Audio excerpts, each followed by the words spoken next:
September 1st, 1939.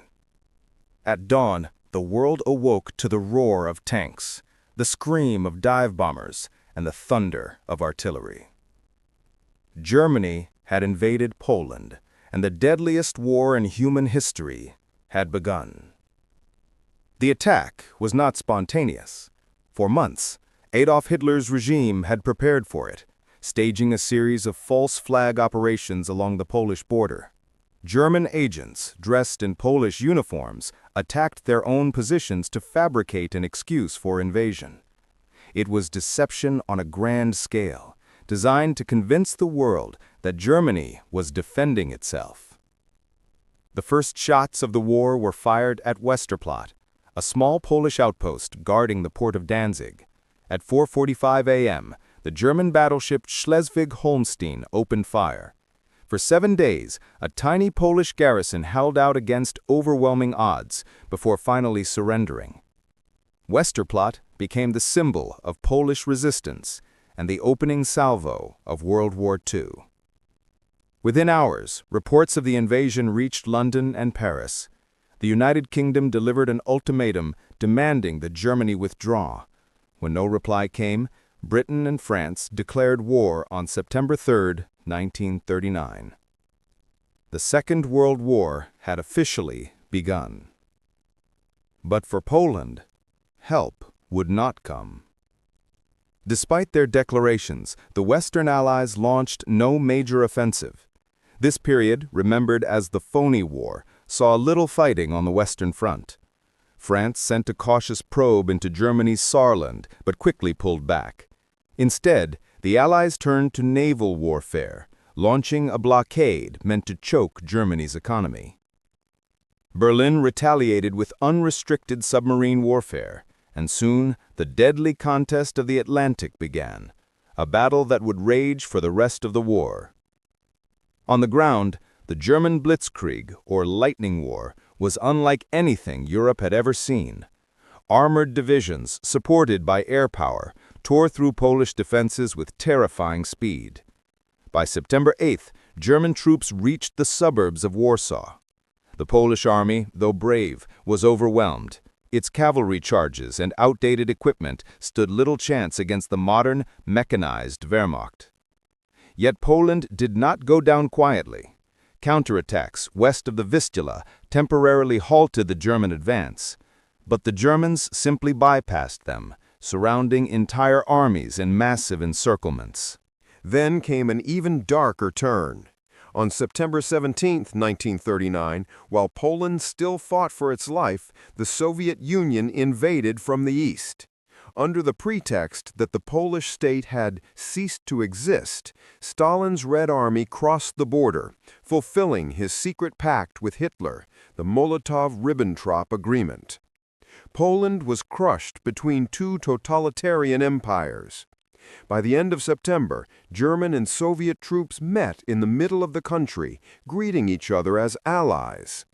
Warsaw surrendered on September 27th after a brutal siege. The last organized Polish resistance collapsed by October 6th. But even in defeat, Poland refused to die. A Polish government in exile was formed in France and later in London. Inside occupied Poland, a vast underground network, the Polish secret state, carried on the struggle in secret.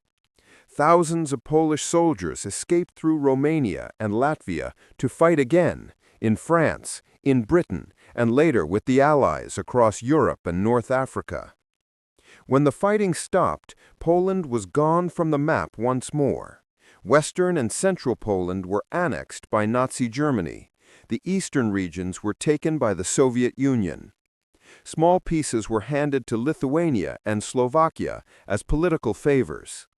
In early October, Hitler made what he called a peace offer to Britain and France, claiming he had no further ambitions in Europe. But his words were empty. He insisted that the future of Poland would be decided only by Germany and the Soviet Union. The Allies rejected the proposal. Hitler was furious, and he began planning his next offensive, the invasion of France. Bad weather delayed it until the spring of 1940, but the war machine was already in motion. While Hitler prepared in the West, Stalin moved to expand Soviet power in the East. Under threats of invasion, Estonia, Latvia, and Lithuania were forced to sign Mutual Assistance Pact, allowing Soviet bases on their soil.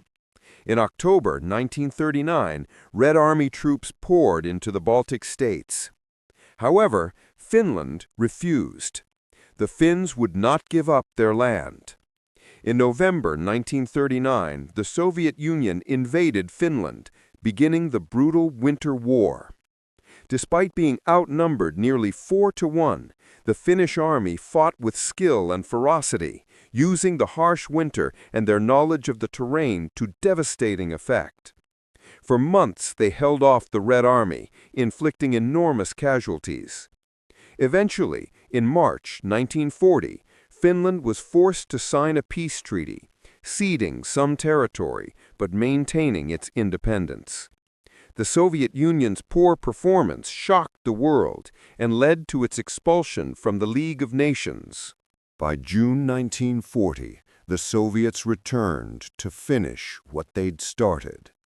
Estonia, Latvia, and Lithuania were fully occupied and annexed into the Soviet Union. Soon after, Stalin turned his attention south. Soviet troops marched into Bessarabia and northern Bukovina, seizing them from Romania. The loss of so much territory humiliated the Romanian government. In August 1940, Hitler imposed the Second Vienna Award, forcing Romania to surrender northern Transylvania to Hungary. A month later, Bulgaria, backed by Germany and Italy, took southern Dobruja under the Treaty of Craiova. By the end of 1940, Romania had lost a third of its pre-war land. The crisis triggered a coup that toppled King Carol II. Marshal Ion Antonescu seized power, creating a fascist dictatorship aligned with Nazi Germany in hopes of protection from further losses. But even as Germany and the Soviet Union divided Eastern Europe, their partnership was crumbling. Trade deals stalled, diplomatic cooperation broke down, and both sides grew suspicious. Behind closed doors, Hitler was already drawing up plans for Operation Barbarossa, the invasion of the Soviet Union. And Stalin, aware yet uncertain, began preparing his defenses. The invasion of Poland had ignited the fire that would consume the world. In just 12 months, Europe's borders had been redrawn, millions were under occupation, and two totalitarian giants were now on a collision course. From the ashes of Poland rose the full fury of World War II, a conflict that would reach every continent, reshape humanity, and leave scars that still mark our world today.